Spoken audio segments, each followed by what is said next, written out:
Hello everyone, it's Simon here from Team Bus Stop. Let's jump into a Lorwyn draft and see if we can get a sweet pack one, pick one. Alright, what do we got here? We do have some interesting cards in this pack. So Bloodline Bidding is a really interesting one. So games in this format tend to go quite long. Elves does a lot of self-mill. So this card, you choose a creature type, return all creature cards of the chosen type from your graveyard to the battlefield. So quite strong in this format. There would definitely be formats where that's not super good. Festival, also really strong card. You make some Kithkin in the late game. Pumping 5 mana into this can definitely win games. Like I mentioned, there are a lot of board stalls, so sometimes you can pump like 10 mana into this a turn and take over. Unbury is quite good. Noggle Robber is a solid card. I think I'm just going to take the Bloodline Bidding. Let's just take the most powerful card, see where we end up. This is a format where I think the first few picks, you really just want to take the strongest cards, even if they don't really synergize super well together, because you can get super rewarded for ending up in an open color combination, and you can get really punished if you end up fighting the people next year. Alright, so with that in mind, what do we have in this pack? So Celestial Reunion, not a very good card. Shadow Urchin, this is like a fine rare. It's not insanely impressive. Unwelcome Sprite, solid card. Sort of, it's hurt a bit because it's a fairy, so it doesn't really synergize with any of the typal stuff happening in the set. Flamekin Guildweaver, quite a good card, really strong in elementals. Scarblade Scout, we'd really enjoy that if we do end up in elves.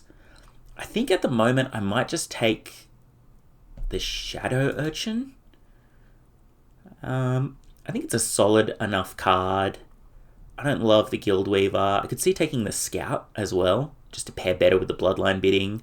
Unwelcome Sprite, I quite like that card as well. Alright. So, another interesting pack for us. So, Flame Braider, incredibly strong. This is seeing play in Standard. It's sort of busted if you've got really expensive elementals that you can ramp out consistently. Gathering Stone, the first time I saw this card, my brain just went blank. I just didn't read it because these cards are so often unplayable. This one's actually really good. It really pays you off for ending up in a typal deck. Flame Braider is a pretty big signal. Gathering Stone could be quite good though. I'm not really looking at anything else in this pack. Gathering Stone gives us more outs for this Bloodline Bidding to be good. But Flame Braider is going to be really strong in elementals. I think let's just take the Flame Braider here. Alright. This pack, pretty weak, and this is something that can sort of happen in this format after the first sort of few good uncommons and or rare have been taken out of a pack. You end up with just a pile of cards that don't really synergize, don't really do anything. Like, this card isn't particularly good. Wretched Wretch doesn't really work. This is maybe one of the worst cards in the set, so it looks like it's a good ramp payoff, but it finds lands from your library, but it doesn't put them into play, just into your hand, and then you can play an extra land each turn, but it's just really slow at us for a lot to actually work. I'm just going to take the Flame Chain Mauler. It works with the Braider. Nothing else here is really jumping out to me. Alright. This pack, got a couple of choices here. So the best cards now are green. So we see we've got the Pummeler for Hire. This is like just a solid 5-drop. It's hurt by not having a relevant creature type. Assert Perfection is a really strong green common. Really good removal spell. Colorith Mystic is like fine. We could take that if we wanted to try to stay elementals, or Burning Curiosity is solid. I'm just going to speculate on the Assert Perfection. The way I see it is we've still got 3 cards, if we take Perfection, that would go in the same deck, that would go in Elves, the Bloodline Bidding, the Shadow Urchin, and the Perfection. So let's just sort of see where this develops from here. I think we're in a reasonably tough seat here, because we're not really getting a consistent sort of signal between packs, and we don't really have anything strong enough that we just want to force either.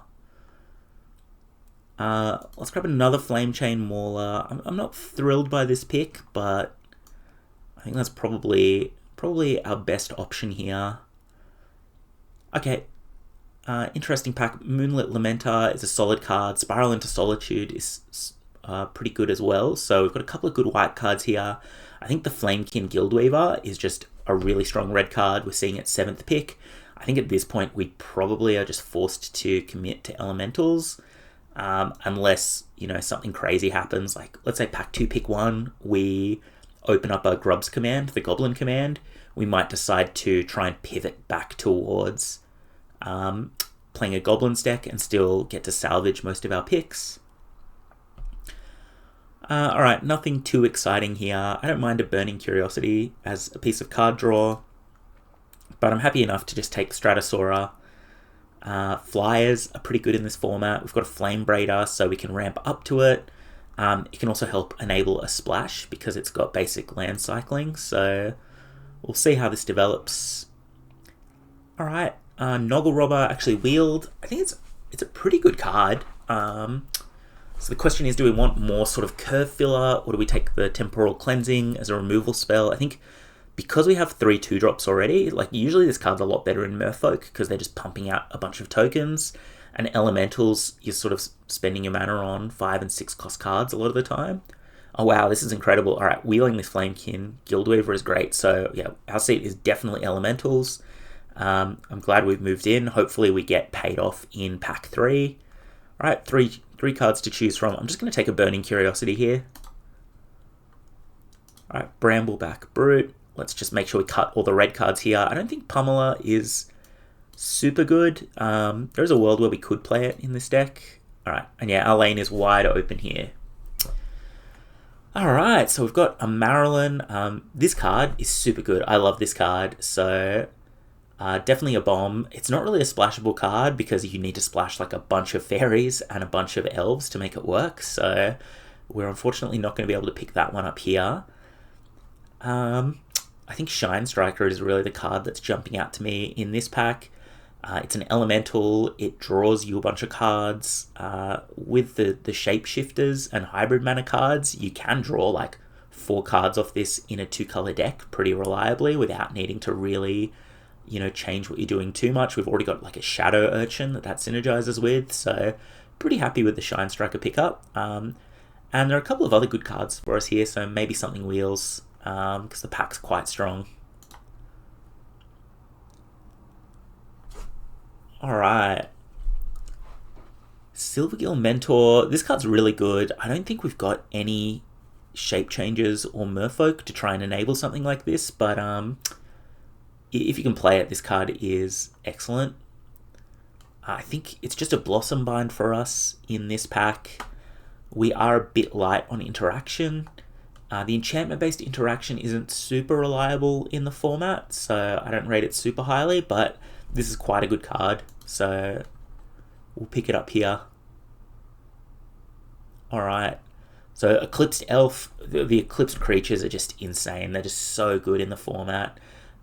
They can dig you towards your bombs. They can help you find lands if you're missing them. Honestly, like, these cards have been super impressive. Not for us though in this pack. I think Explosive Prodigy, again, same concept with the Shine Striker in a 2-color deck. This thing can just like shoot for a heap of damage. You can set it up. There's the 4-drop Elemental Uncommon, which lets you double triggers, which would already be super interested in picking up. So I'm pretty happy with taking Explosive Prodigy here. Alright, we've got an interesting choice in this pack. Glamour Gifter, it's quite a solid card. We've got enough early drops that we can probably set up some combat situations where we get to essentially blow our opponent out with this trick, but I think I just want to take a Mero Sky Swimmer. This card has just been super strong. It's a white permanent for our 2 Vivid cards, and we might pick up more. We've got enough 2-drops and some 3s to be able to ramp it out early. So pretty happy with that pick. Let's see what we get next. I think we'll just take a Feed the Flames. It's fine. It's not premium removal, but it's filling a role that we don't really have at the moment, which is, you know, we can tap something down or we can put it back into their deck, but we can't get rid of something for good, and Feed the Flames is going to help us to do that. In this format, games can go super long, so just having an out like that in your deck can be the difference between winning or losing a game. Alright, incredible. Another Shine Striker. Very, very happy with that pickup.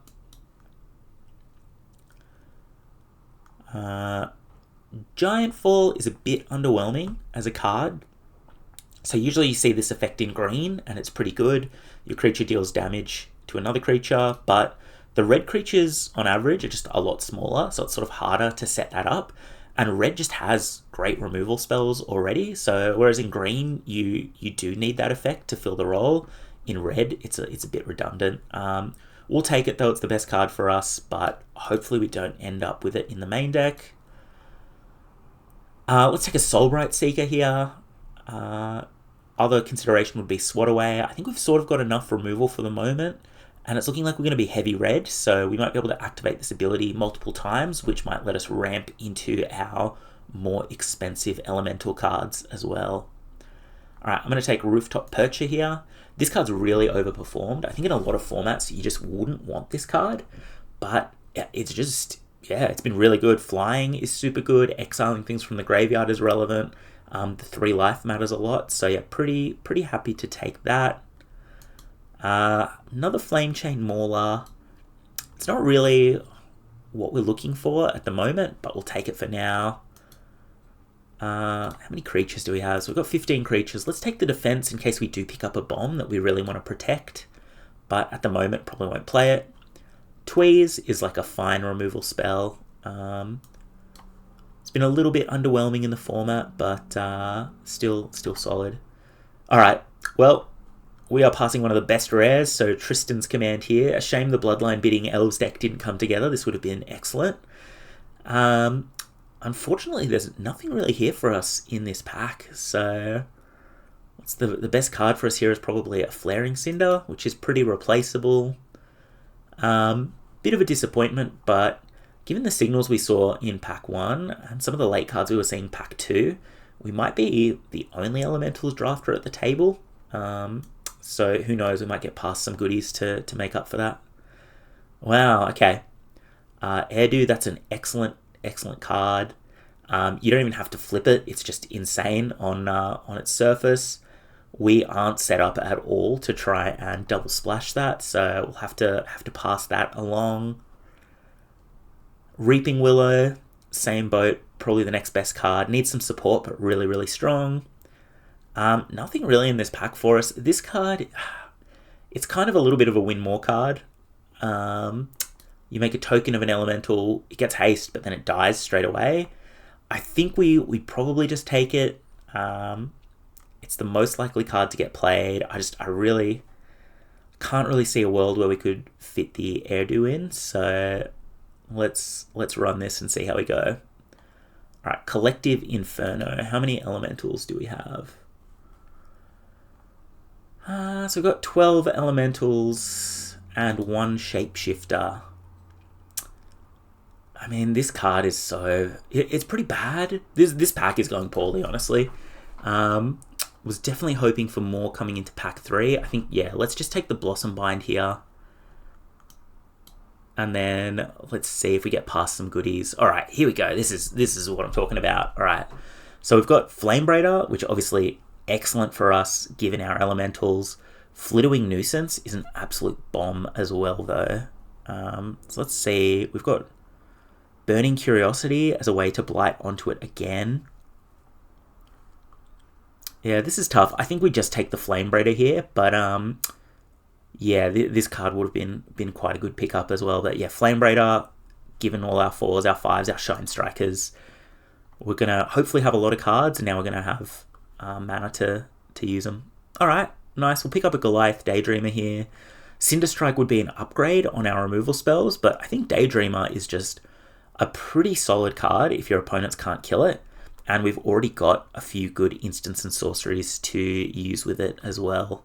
So happy enough picking that up here. We're getting to a point where we need to start making some cuts. And I think we can sort of see as the pack develops that our lane definitely is open. It's just those packs didn't necessarily have good elementals cards in them, would be my guess. Alright. So I think we'll take Swat Away here. I don't think we'd really want a Colrith Mystic. Alright. Sneakling is a pretty solid 2-drop for us here. It's another black pip to help enable our vivid cards, and being on a flash 2-drop can be pretty solid as well, so happy enough with that pickup. Alright, nice. Love Colrith Zealot. This card has been super impressive. It's sort of exactly what we want with double Flame Braider as well. Alright, I don't think we'd play any of these cards. Would we play the core? I think the core is probably the most playable for us. We'll take the Wickermore, but won't start it. Alright. Wow. Alright, getting an extra Guildweaver there is excellent. I'll take that. Runaway Together hasn't been super impressive.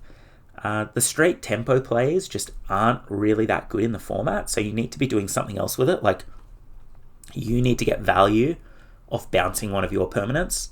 I don't think we're particularly well set up to do that. I think you probably need some of the eclipsed creatures to take best advantage of that. Otherwise, potentially playing a Merfolk deck where you can take better advantage of that tempo play. Alright, so what do we want to cut here? I think Kindle the Inner Flame. Let's get that out of there. Let's get rid of Rooftop Percher. I think we've just got enough sort of top end here at the moment. We're looking at this 4-drop slot as well to see if we can get a cut here. All the 4s do look pretty good though. Alright. It's always nice when you have too many playables and you've got to make some cuts. I think Flame Chain Mauler isn't really what our deck's about. We're not really trying to beat down early, and I think I'd rather have something like a Sneakling that provides an extra color type. Alright, so that's a pretty easy cut. Maybe the Swat Away just has to go. Double blue is looking a little bit tough as well. Like, for the Shine Strikers, we at least have Flame Braider to assist. Okay, so final cut. I think it's probably just a Tweeze. I really like the idea of having a single card draw spell. So I don't want to cut Burning Curiosity. I think we've got to keep our instant sorcery count reasonably high for the Goliath Daydreamer. Alright, pretty happy with where this has landed. Let's jump into a game and see if we can get some wins. Alright, we're against Average Joe. Let's see how we go. This hand looks fine. I think in this format you can really start your curve on turn 3 and not be punished too hard. So don't hate that. Opponent's kept a hand of 7. I've got a lot of great draws off the top. So I'm going to lead with Mountain just in case we draw our Soulbright Seeker, because that way we can still be live to potentially ramp. So if we went like Mountain, Soulbright, we could still activate its ability.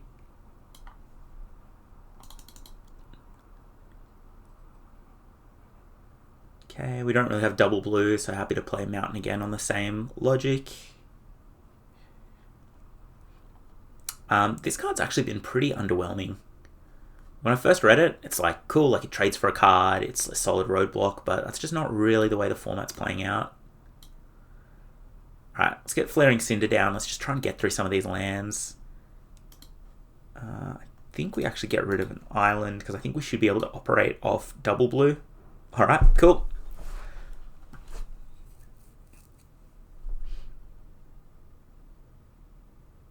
Alright. So we're in that classic dynamic of Flood versus Screw.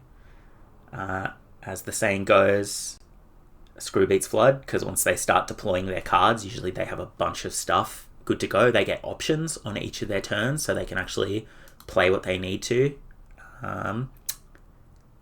kill you. Alright, so here I think we need to play Temporal Cleansing. I don't love it. because these Summit Sentinels don't really do anything, and I don't want to bounce the Eclipsed Flamekin, but I think given how flooded we are, we just have to get a loot, and we have to get rid of one of these lands.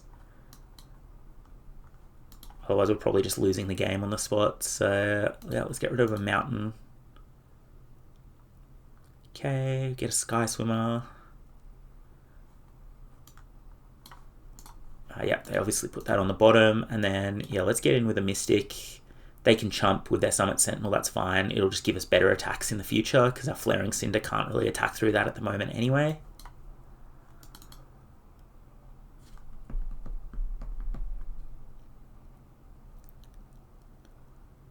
Alright. This Flaring Cinder's done work for us this game. Getting through 2 lands was very strong.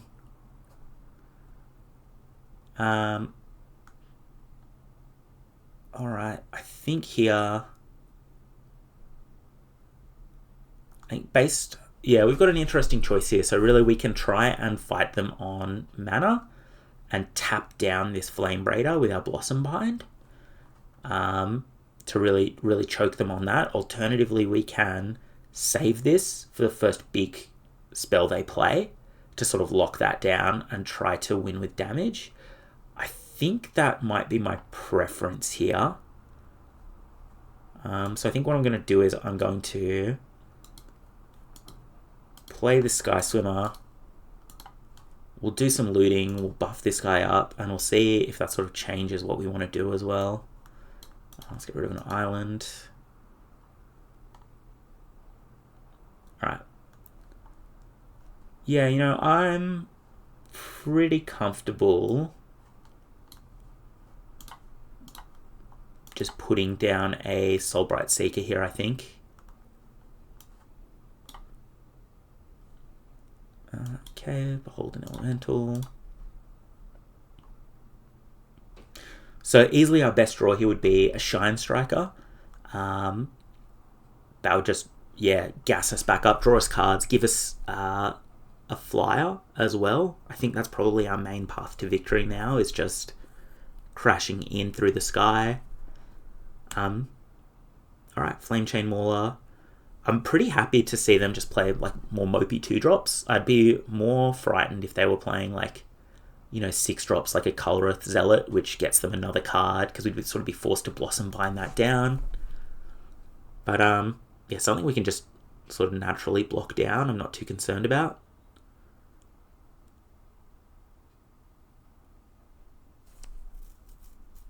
Okay. So interestingly here, if our opponent had played Soulbright Seeker first, they would have had 3 red left over. They could have activated this ability 3 times and they could have gained an extra mana on this turn. So that might not matter. They might, you know, be able to spend all their mana, but it is an interesting play that was available to them. Okay. Interesting choice from the opponent to kill our 2/4. I think our plan is probably to win in the air. So getting in with the flyer potentially could have been more important. So for triple blue, the only card that really blows out activating this ability 3 times is Run Away Together, I think. So I'm pretty happy to just use this ability 3 times to play the Flamekin Guildweaver. Then we're going to get 4 mana. We'll get a trigger off the Flaring Cinder to discard this mountain. So I'll just leave a red up here so we don't have to use the treasure for red. If we hit anything, yep. Alright, get rid of the mountain. Alright, Stratosaura.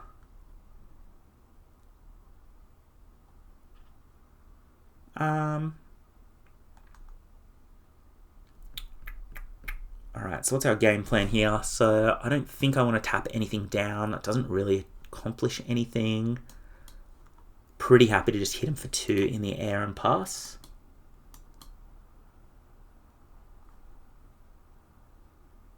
Okay, Glamourmite, sure. If they want to trade, that's fine.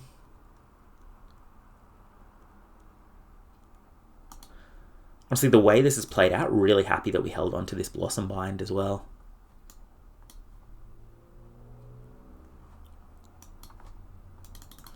think, yeah, it's going to be useful for nullifying their first sort of big threat, particularly if they play something with reach or flying, such as maybe a Stratosaura of their own. Next turn, probably just playing the Stratosaura, jumping the Flamekin Guildweaver.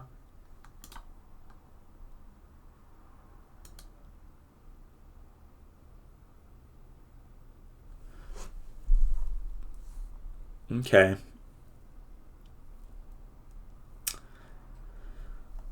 So normally in this situation, I'd be pretty happy trading off. But given we've got the Shine Strikers in our deck, it's a little bit less clear. I think I maybe just trade Soulbright for Soulbright. They can buff their Flame Chain Mauler 2 more times if they want. And I don't think this mana ability is really going to matter too much. So happy to give that up.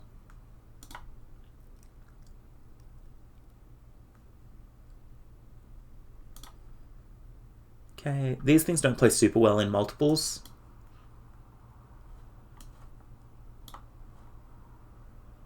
Alright, let's play this, discard our land.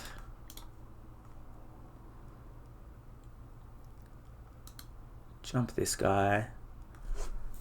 Are we racing here? So 3, 5, 7 mana of Flame Braider, so they could just pump, and then have one more pump. So I think we're actually good to start to get in here.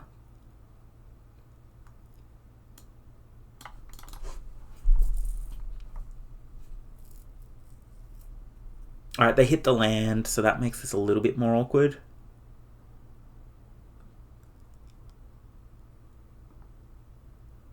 Now they can pump 2 more times and potentially kill off the Stratosaura if we double block that one.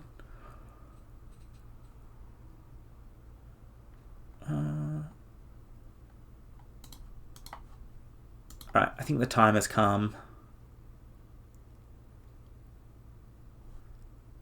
Or maybe do we want to just lose the Stratosaura? Maybe that's fine, actually. Double block here. Given we've got another land to loot away, and given we also have the Shine Strikers in our deck, maybe that's a better game plan for us now. Alright, so we lose the Stratosaura, but I think we're trying to slow down the game a little bit more now. Okay, Flamekin Guildweaver, pretty good draw.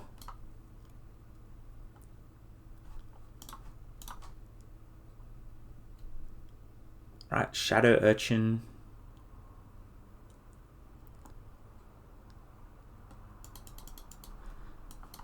Do we just Blossom Bind this down? Maybe give them one more turn of that. So yeah, I'm going to attack for 4. I'm expecting them to chump block with the Summit Sentinel. Take 2, draw a card. Then I'm going to play the Shadow Urchin. I think this is a turn where if they get too aggressive, we can lethal them on the crackback, and it's really, really hard for them to kill us here on this board.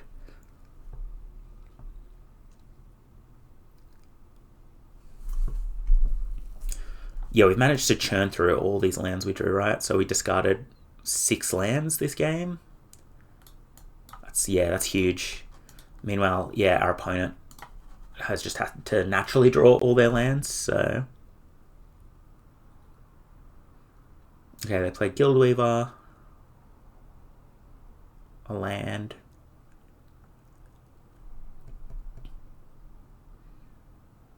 And a Zealot, okay.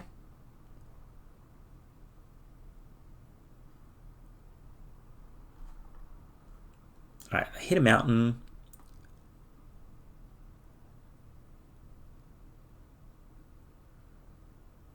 So what's our best play here? So I think I'm just going to Blossom Bind the Zealot. And then I think we've got a big attack here.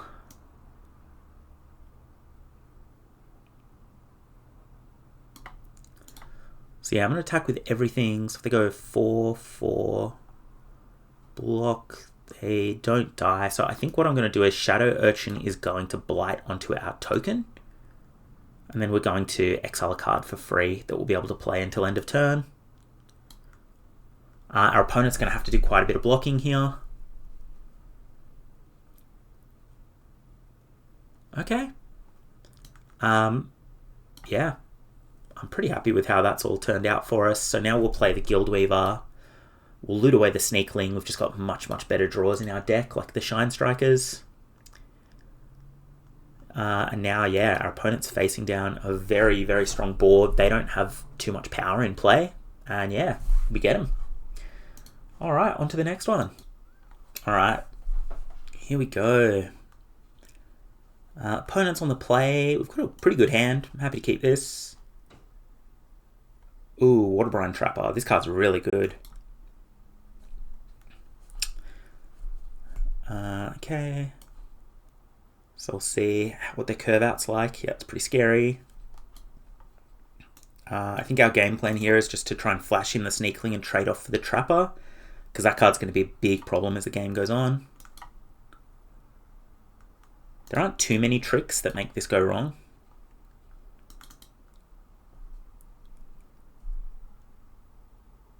Okay. A bit awkward that they could just straight up kill our Flame Braider. I think I'm just going to pass the turn here. Basic land cycle for Mountain. And then next turn we'll see if we can develop a creature or if we need to play removal. Alright, we'll definitely play removal on that.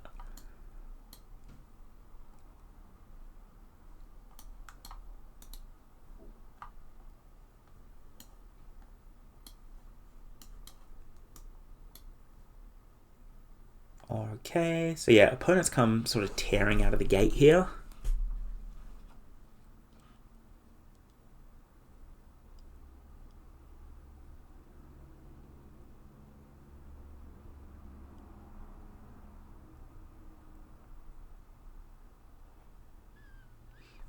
Alright, so we're taking a lot of damage, so I think I'm just wanting to make a play that prevents us from, I guess, taking too much damage here. So I can double spell, but I don't really want to do that, because then they have a target for this Gnarlbark Elm. So we could play the Flame Braider and then Temporal Cleansing away the Stoneback. I think I'm just going to Temporal Cleansing the 4-4. Flamekin Guildweaver just plays too poorly into removal. Or it just plays really badly into their onboard trick as well. Like if they just play the Elm, like activate the Elm's ability, I think that's pretty bad for us. Oh, Explosive Prodigy. Okay, very, very happy with that. That was a very good draw. So now we can play the Shadow Urchin. That's going to give us black and red, and then Explosive Prodigy will be able to deal 2 damage to the Gnarlbark Elm. That's assuming they don't have instant speed removal. They could have a Blight Rod or something here. But if they don't, this is going to work out quite well for us. Alright, awesome. Now this Stoneback is much less threatening as well. And we're hopefully going to be able to deploy the rest of our hand quite quickly. Oh, okay, it looks like they have Unbury and they're returning 2 cards. They're probably just choosing which they want to return. Okay, they can only return 1 because this was exiled. Okay, interesting choice.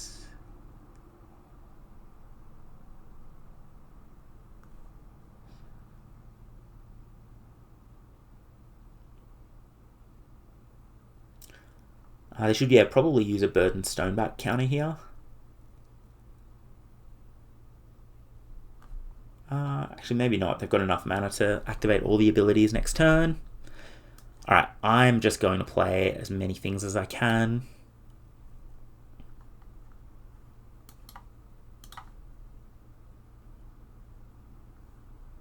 No attacks.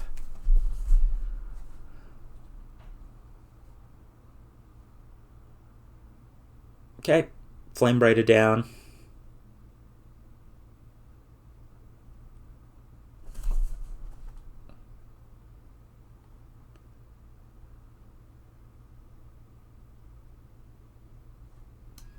Right, just chump block.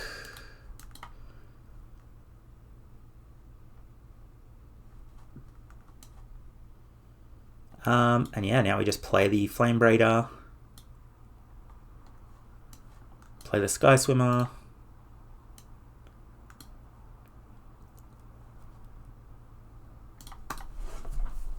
And now we've mostly stabilized. We're in a good position. Obviously, there are top decks they can have. Our life total's low, so we're sort of pressured to make chump blocks or trades that we otherwise might not really want to make. But, depending on what they draw, we can sort of firmly be in the driver's seat here. We have pieces like Shine Striker as well. And if we draw one of those cards, it's probably just going to really open the game up for us. I think here, so what instant speed tricks could they have? I think if they had Nameless Inversion, they would have just killed the Guild Weaver before attacks, so that's unlikely. If they have Blight Rot, they probably would have done the same thing. There's +2/+2 untap first strike trick. That doesn't get played that much because it's just not that good of a card. I think these blocks just make the most sense to me. Okay.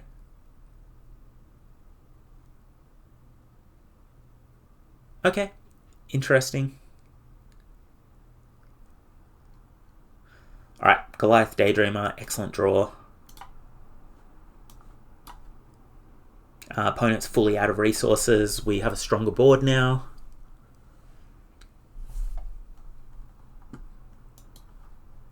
Alright. I'm not going to play scared. I think getting in 6 damage here is really important. Pass the turn because we've got Flaring Cinder that could potentially loot away this mountain for us. We have Burning Curiosity in the deck as well, so that's probably the argument to play land so that we could play potentially all the spells if we hit, multiple 6-drops or something like that. I'm happy enough with this trade. Okay, that's bad for us. Okay, that's good for us.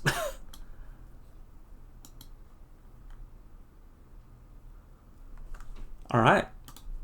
Well, one good top deck answered by another.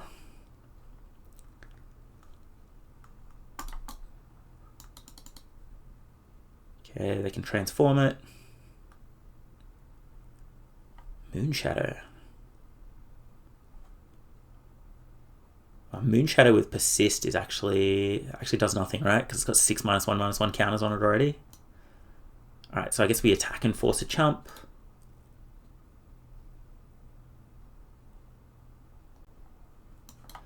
Yeah, for a second I thought that was going to come back as a 6/6, but that's not how that works.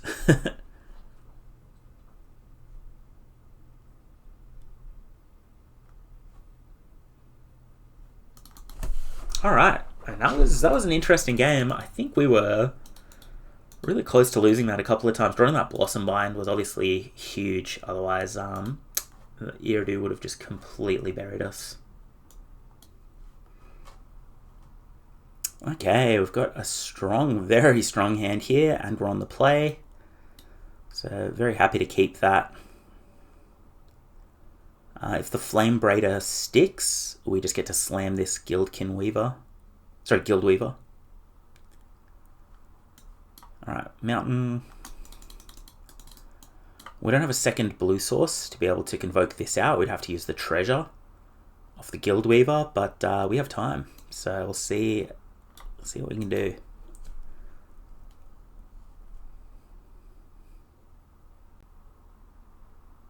Alright, Lissalana Informant. I like seeing that. I dislike that we're against elves, but I really like that this is going to let us cast Flamekin Guildweaver.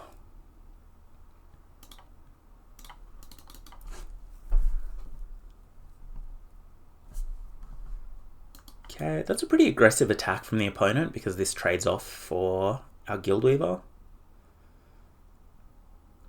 Okay, interesting.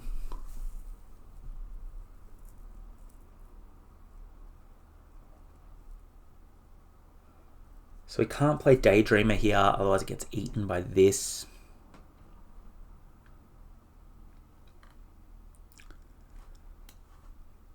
Probably want to Blossom Bind their unit.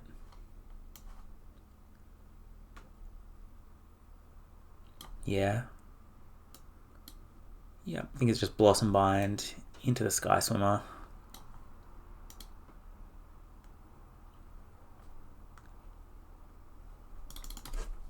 Now we're miles ahead on board. We have a good block on the Lissalana Informant. And then we can just play our Daydreamer. And yeah, hopefully we can find an instant or sorcery and get a high impact swing turn.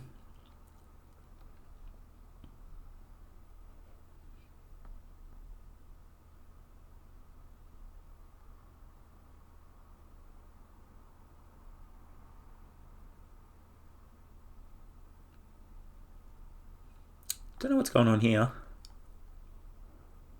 Okay. Ooh, Shine Striker. That is even better than the Goliath Daydreamer. So yeah, let's snap that off. There we go. Just a cheeky draw 3. Don't mind that. Don't mind that. All right, crack in for 2.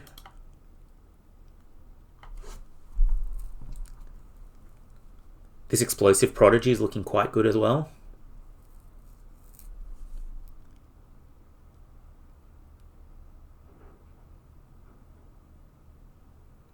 There are definitely a lot of scary elf rares they can play, so, you know, given they're on 6 mana, 4 cards in hand, yeah, can't feel too happy, but I mean, that was like our best draw.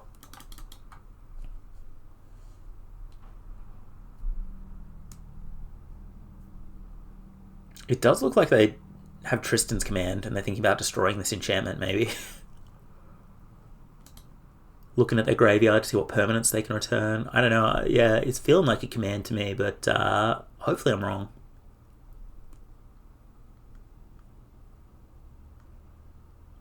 Okay.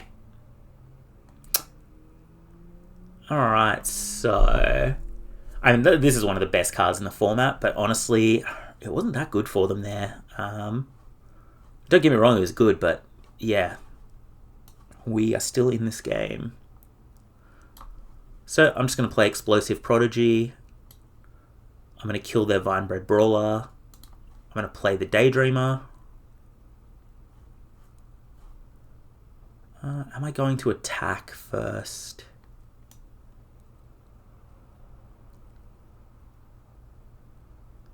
Yeah, I think I don't mind trading down the board here. Just because it gives us much better attacks off the Goliath Daydreamer. And it also means the amount of damage we have to push through from the Shine Striker in the air is a lot lower. Okay, they get a Surveil. Okay, play the Daydreamer. Now I have clear ground attack. 3-turn clock in the air. Alright, a Marilyn. Okay. This is not going well for us. Like I mentioned, these elf rares are just insane. They've just played 2 crazy bombs in a row. That also have an immediate impact. So they shouldn't have played the Flame Chain Mauler because they might hit something better now off the Marilyn. Yeah. So they could have played the Shadow Urchin or something instead there, I think. Okay, Burning Curiosity is probably our best draw here. So really hoping to find removal. So let's go flat 1. Yeah, let's do it like this. Onto the Flame Braider, because I think it's much more likely that that unit is just making mana rather than attacking. Okay. Okay. It's a bit of a problem. So, what do we do now?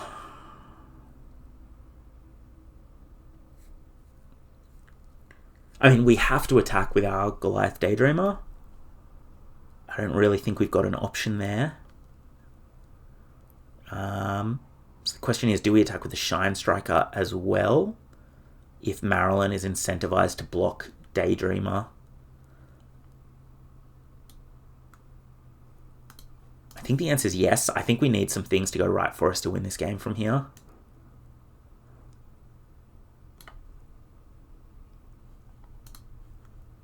Okay, Blight 1. Let's go into full control here. Let's kill off Explosive Prodigy. We've got another Shine Striker, so having the white permanent might matter. 1, 2, 3. Alright.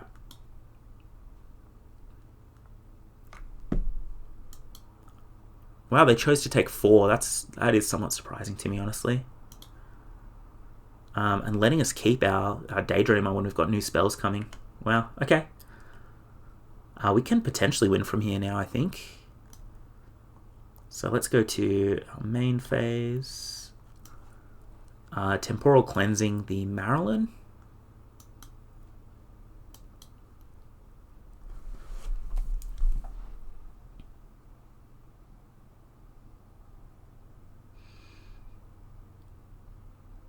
Yeah, I'm a little bit surprised they didn't triple block down the Goliath Daydreamer there.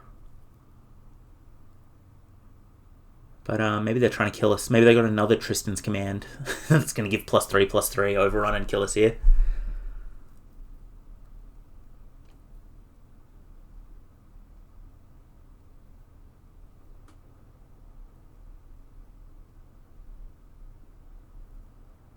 That's crazy.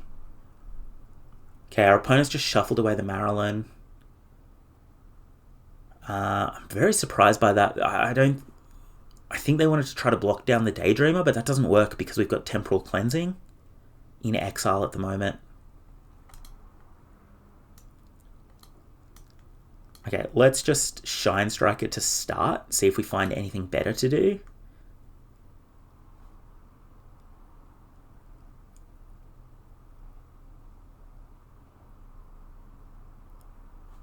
Okay, I think we just save Feed the Flame. I mean, we have to play this Blossom Bind this turn anyway. So yeah, let's tap this down. Attack with this. Temporal Cleansing on the 3/4. They'll probably activate Mutavault and triple block. Oh. Why didn't this get exiled? Let's read this card. Okay. Whenever you cast it from your hand. Okay, gotcha. Alright. I'm still pretty happy with how that all worked out.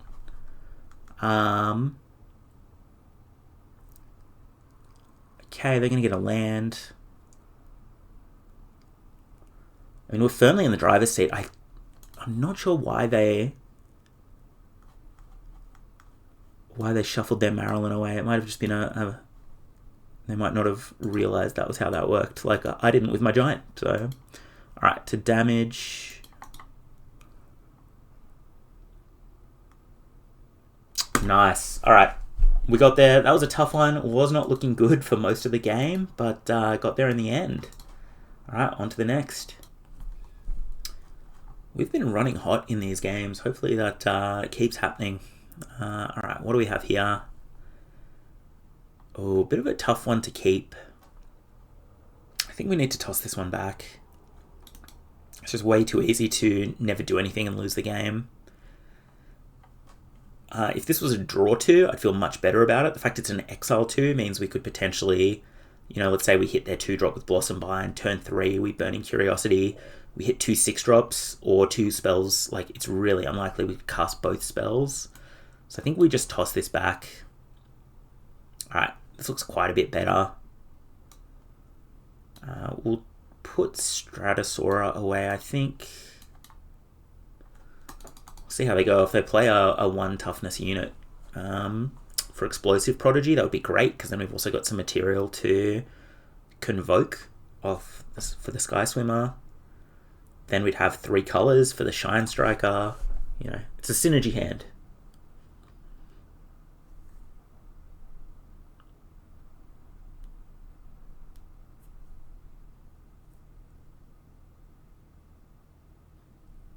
Alright, opponent deep in the tank, planning out the entire game from here.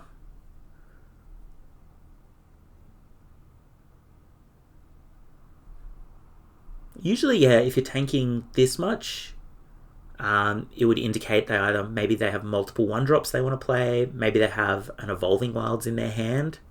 So at some point their curve out is going to stop. They've got a 1-drop here, so they're sort of deciding what's more important.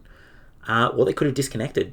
It's hard to say. It's hard to get a good read on Arena, and much easier to get a read in paper. Okay, looks like our opponent has timed out and discarded quite a good spell to hand size. So we'll see if they come back. Otherwise, this might be a quick match. I believe they were here during mulligans and chose to keep their hands. So see what happens. So our last opponent was disconnected. So hopefully this opponent is here. Okay, I will keep this hand. It's a little bit awkward. It's got a little bit of a failure rate, but I mean, having the Flame Braider on turn 2 just solves so many problems, makes so many of our draws good. We draw the island straight away as well, so even if they kill this Flame Braider, we're still in a pretty good position. If they don't kill the Flame Braider, I'm just going to play Stratosaura next turn. Blue-white, it is really hard for them to deal with this Flame Braider. I think Blossom Bind is probably the main card they could have that would stop us. Alright, Silvergill Mentor. Yeah, I'm just going to play Stratosaura here.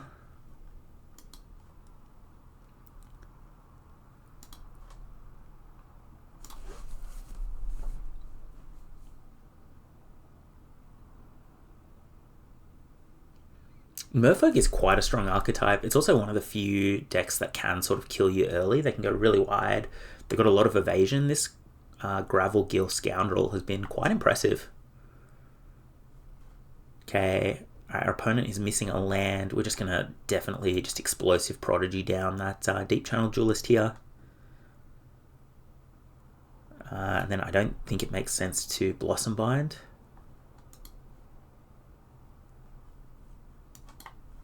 If we were to Blossom Bind, we could get in with our Flame Braider. But then next turn they would just play this Gravelgill Scoundrel, and we wouldn't be able to attack anyway, and we've got a great block on this now. So, yeah, pretty happy to make this block. Merfolk really needs a big board. That's fine. I mean, now he gets to crack back for 5.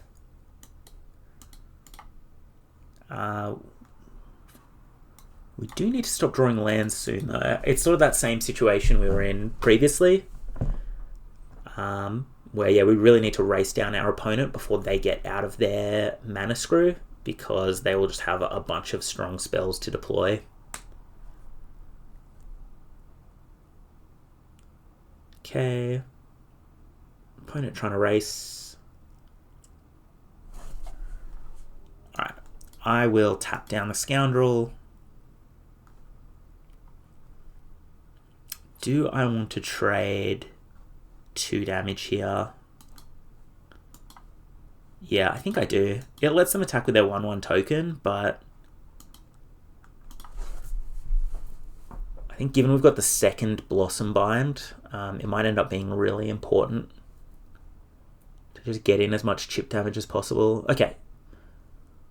So we copy the Stratosaura, we tap that down, we put them to 2. Right, Daydreamer, pretty good draw here.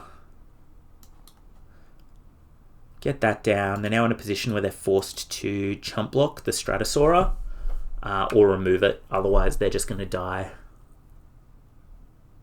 Okay, they hit their 3rd land. We're still at 15 as well, so I think our opponent's choice to race might have backfired here, because it's allowed us to get in some extra damage with this Flame Braider. And it's going to force them into some really weird blocks this turn, because now this is a lethal threat. They can't multi-block down the Goliath Daydreamer easily.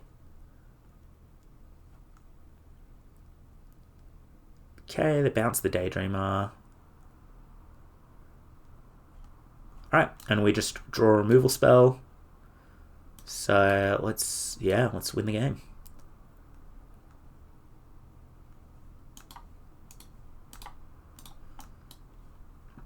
Yeah, a bit unfortunate for our opponent. I think, yeah, we are getting super lucky in this league so far. But yeah, we're 5-0 now. Let's keep going. Let's see if we can get a trophy with this pretty sweet looking Elementals deck. Okay, another excellent looking hand. Flame Braider doesn't really do anything here. We don't have second red for Daydreamer. But yeah, the potential in a hand like this is just crazy. Okay. Scary start from the opponent. Usually being on the play of the draw doesn't really matter that much in this format, but against some of the aggro decks, it really, really can. So let's just deploy. If they have a way to blight onto the Curse Tosser, they can kill our Flame Braider this turn. So if they played the 5/4 that blights 2 when it enters, that would be really bad for us here. Alright, removal spell, also quite bad. So I'll Coloroth Zealot and a land, so I suspect they'll be taking that land. If we don't draw anything here, we might be pretty close to dead. Alright. I think, yeah, we just have to end the turn here.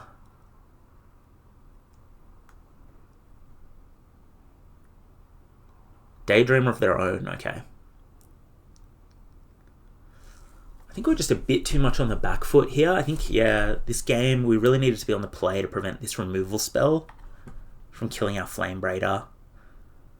Alright, so what happens here? Let's say we play the Flamekin Guildweaver. If they have a removal spell, we're pretty much cooked. But I think that's probably still our play. Alternatively, if all we do is we Blossom Bind the Daydreamer, they hit us for 4 down to 6, then they play the Bilevile Boggart. I mean, if we then play a Flamekin Guildweaver and they have removal, we go to 1, so we're going to lose the game anyway. So I think we probably, yeah, just go for the upside play. If they attack with everything, not really clear if we're meant to block the Daydreamer or try to eat one of their units. We'll probably try and eat one of their units, honestly, and then we can try and Blossom Bind down the Daydreamer. But we essentially need them to be, you know, fully out of steam here to have a shot.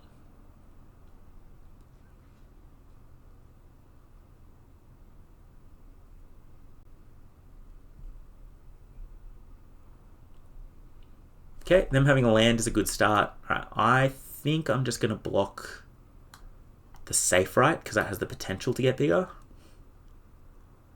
We go to 4, which is better than being at 3. Tweeze is a real problem.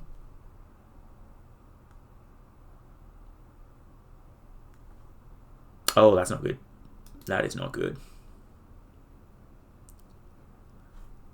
Okay, so can we still get out of this now? Do we have life gain in our deck? I don't think we do.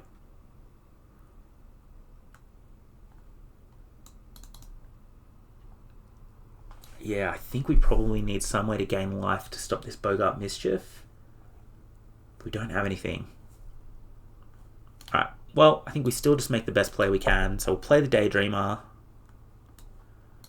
We'll tap down their Goliath. We'll pass the turn.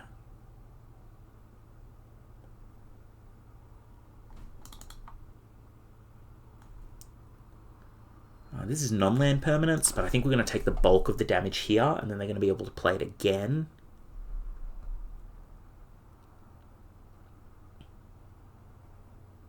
Should probably just put this on the Eclipsed Boggart. Yep.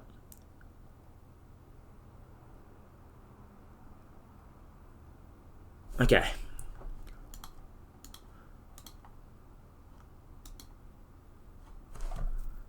Block here. Oh, if I block here, they get to kill the Guildweaver, so let's block a little bit differently. Alright, so we go to 1 here.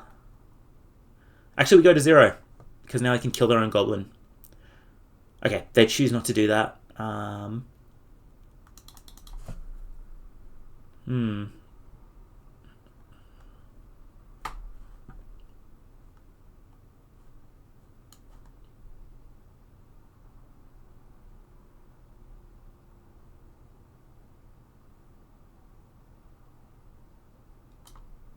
Alright, so we're going to Temporal Cleansing the Mischief. They're going to put that second from the top.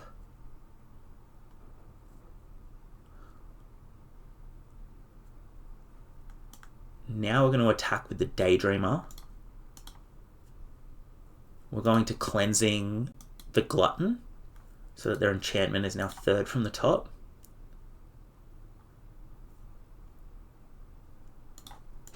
Or maybe they just... Okay, they choose to put it on the bottom. Fair enough. Okay, they take 3.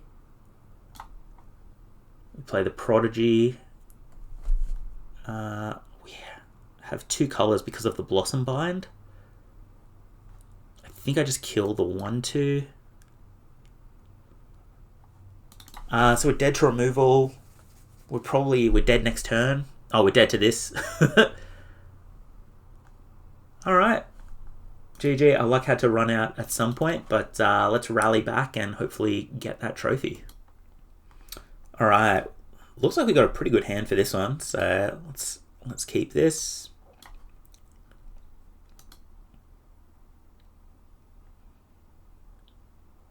Ooh, Flitwing Nuisance. That's quite an annoying card, because even if we Blossom Bind it down, they can't gain counters, but they can still get rid of counters and use that ability. Alright, Scoundrel, so we can't really attack back. I think we just play off curve here. We play the Flame Braider. Don't really want to discard anything in our hand at the moment. To the Flaring Cinder, and this way we're guaranteed to be able to cast the Guildweaver next turn, assuming they can't kill the Flame Braider. Okay, Silvergill Peddler.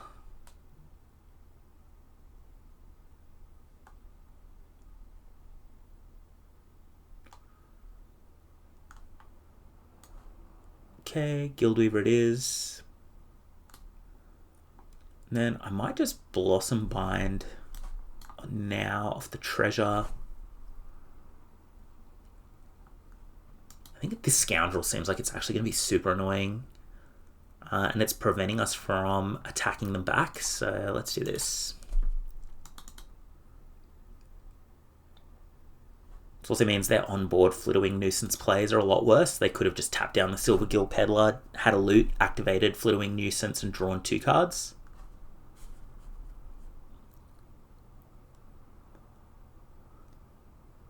Okay, keep out, sure.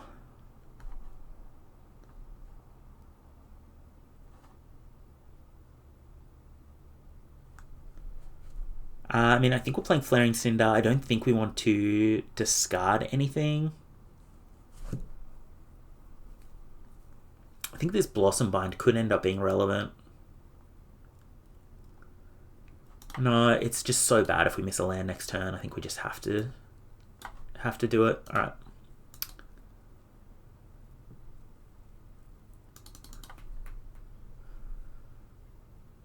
I think they are in a position where they're running out of cards in hand, so they're going to want to use this Flitwing Nuisance soon, but they also don't really have good attacks right now.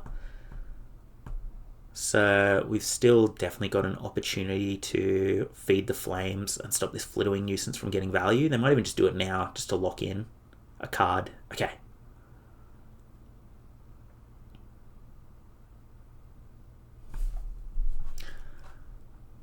So what, if we attack for 4... Yeah, we don't really have good attacks. Doesn't really achieve anything. Let's just play the Guildweaver. Discard the Mountain. Get our treasure. No attacks.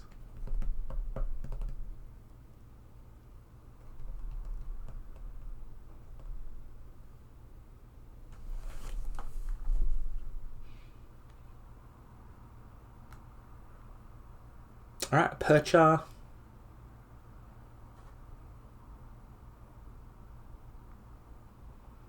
We might actually have to use Feed the Flames on that.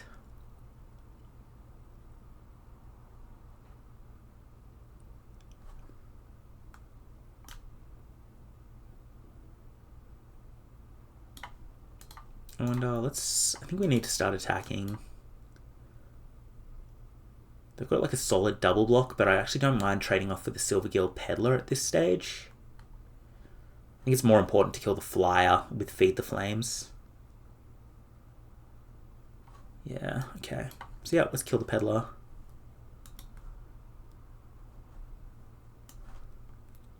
Let's get rid of this flyer. Discard this mountain.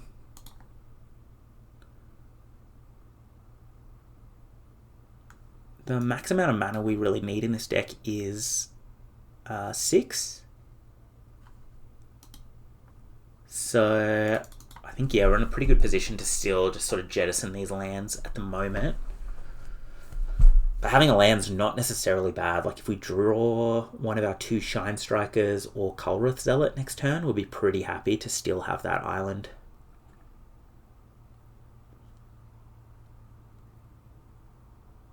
Okay, another Peddler. Sky Swimmer, okay. Let's see what they loot away. Alright, it's a spell, so the hand is probably all spells. Alright, so if I attack with... I think I'm getting in with the 3-2. And the 2-2 here. Play this island. Let's get the Mystic down. We have pretty good blocks on the ground now. So we'll take 4 damage. They'll can't really attack with this Preacher, but they can gain life with it at some point in this game, I imagine. So next turn's really going to be do or die, I think. I think we really have to draw something next turn to not be completely dead. Okay. That is now super true. Yeah.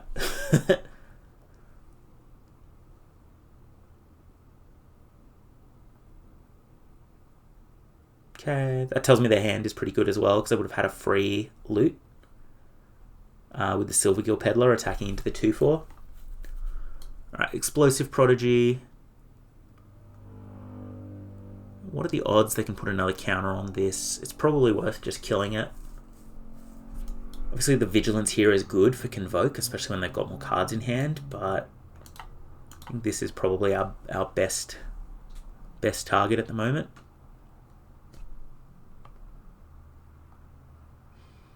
So 6 toughness is so much as well. I think we've got a Temporal Cleansing, but we don't really have any other ways to get that off the board.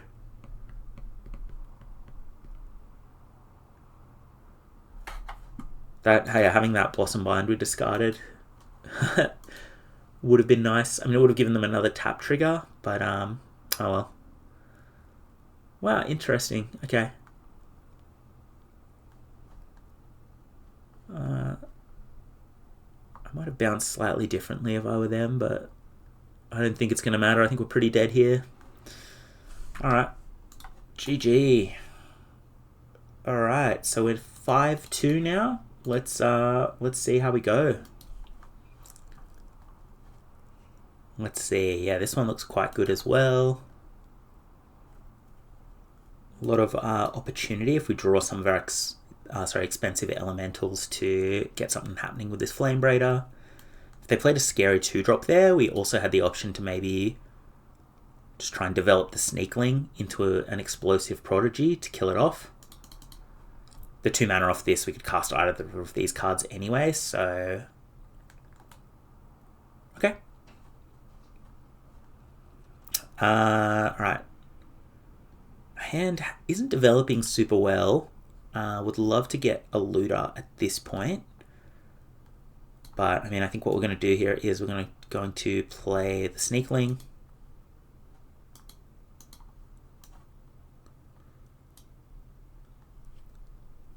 And then we're just going to play Prodigy on Kiro. And, yes, as always, hope we draw a Shine Striker.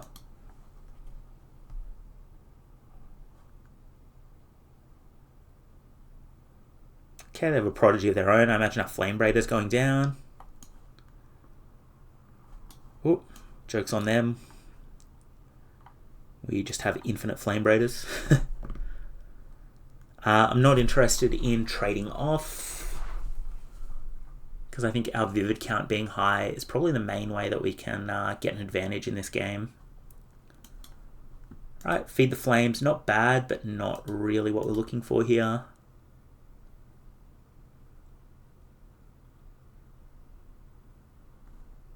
Okay, they hit a Zealot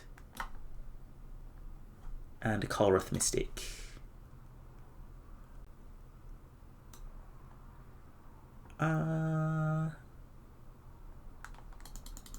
How important is our life total? We could double block this and only lose one creature.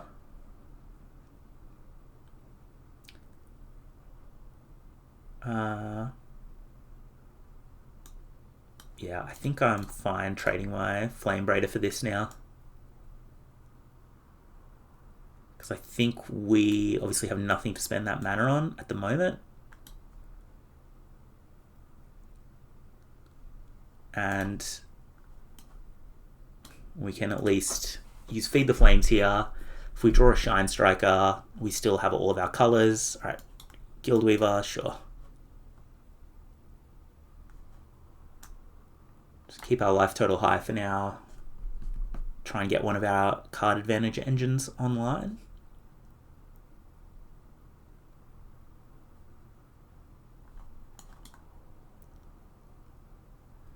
I think here we just sandbag our lands.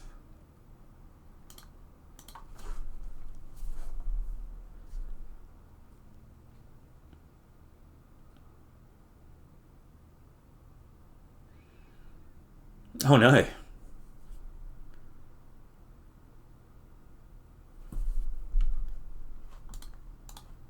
Alright, I'm pretty confident they're just going to kill the Colrith Mystic here, so I'm happy to just trade Mystics off. Right, perfect. That's exactly what we need. Blossom Bind, I'd really like just to deal with this Goliath Daydreamer. Alright, I'll take another Shine Striker. So if they have a removal spell, it's really bad for us here. They can crack in for a bunch of damage, clear most of our board, but oh well. Okay, if it's going to be Blossom Bind, that's fine. We can still get a trade-off with our Flamekin Guildweaver if they wanted to attack. Alright, another Shine Striker. Keep them coming. Wish we had more in the deck to draw.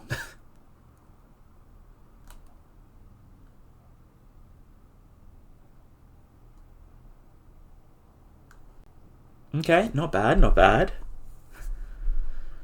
So a couple of options here.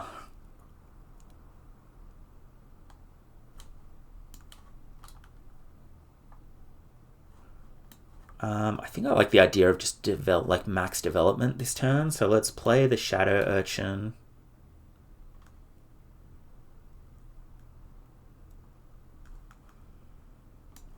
Then let's just go Cleansing on the Daydreamer. 1, 2, 3, 4. Alright. Opponents had enough. Yeah, getting to draw that Shine Striker and then drawing another, it was like a big payoff. And yeah, really, really glad we managed to keep 3 color types on the board as well to maximize that. Alright. Final round. Let's get that trophy, see how we go. Oh, we're straight in with an opponent, so maybe we've got someone who's been waiting for a little while here. Alright, Snapkeep. Flame Braider, excellent. Guildweaver, great. We've got the Daydreamer. We don't have anything to pair with it yet, but heaps of stuff we can find. Shine Striker, love it. Love your work, deck. Keep them coming.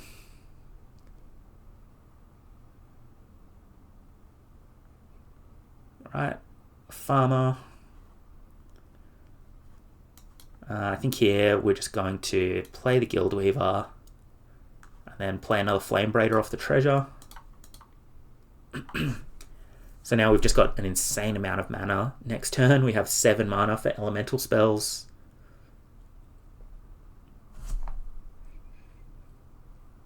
Champions of the Perfect. Alright, that is really scary. Okay, so what's our game plan going to be here then?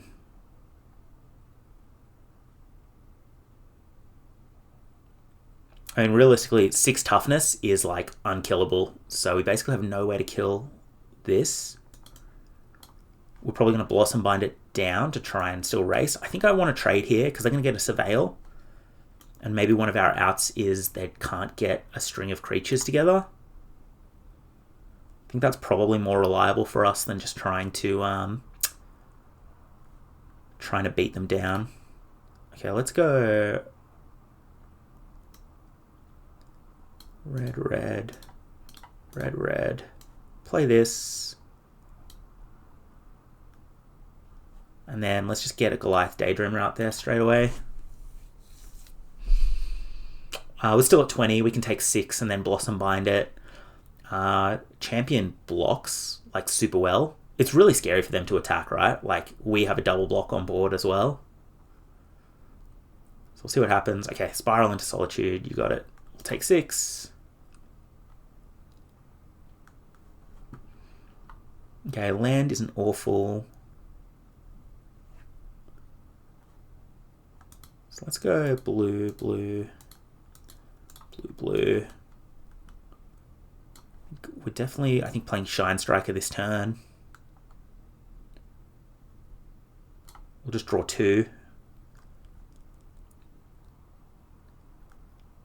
Okay, oh, that's really interesting, actually.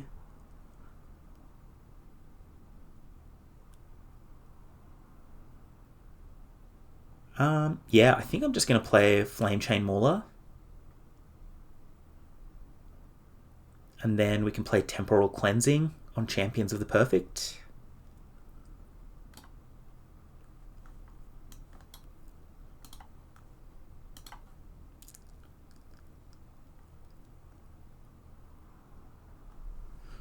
They're going to get their Dignitary back.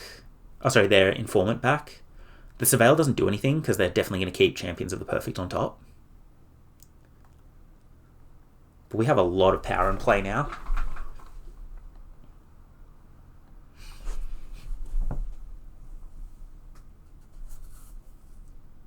Okay.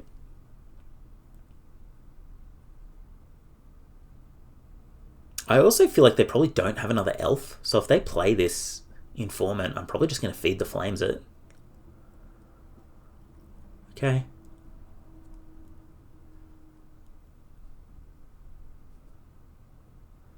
Zealot, that's pretty nice. Okay.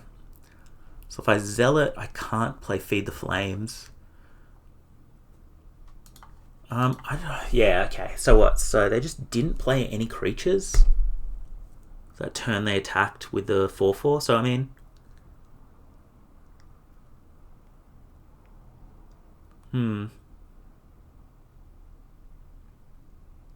yeah, I feel like I should feed the flames this thing.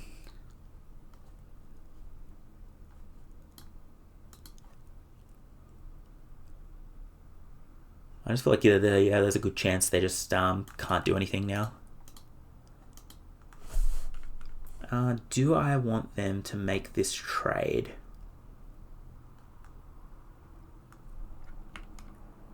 Probably not, honestly.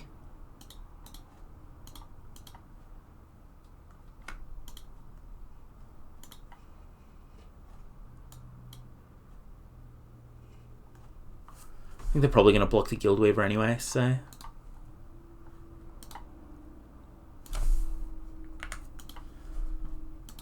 Okay, they take 12.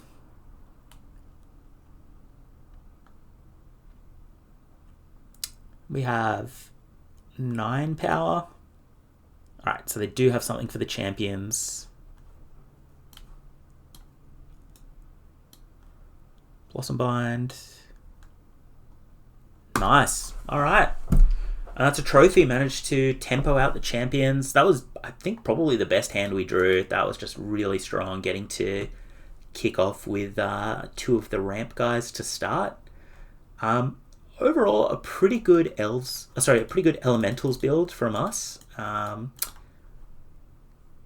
think, yeah, the Shine Strikers just really held this whole deck together.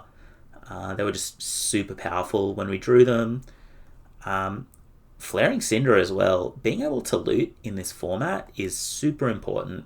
Games just go so long, you draw so many lands. I think we had a mirror match against Elementals where maybe what we managed to pitch like 5 or 6 lands and they didn't, and that was the difference, and we got the win.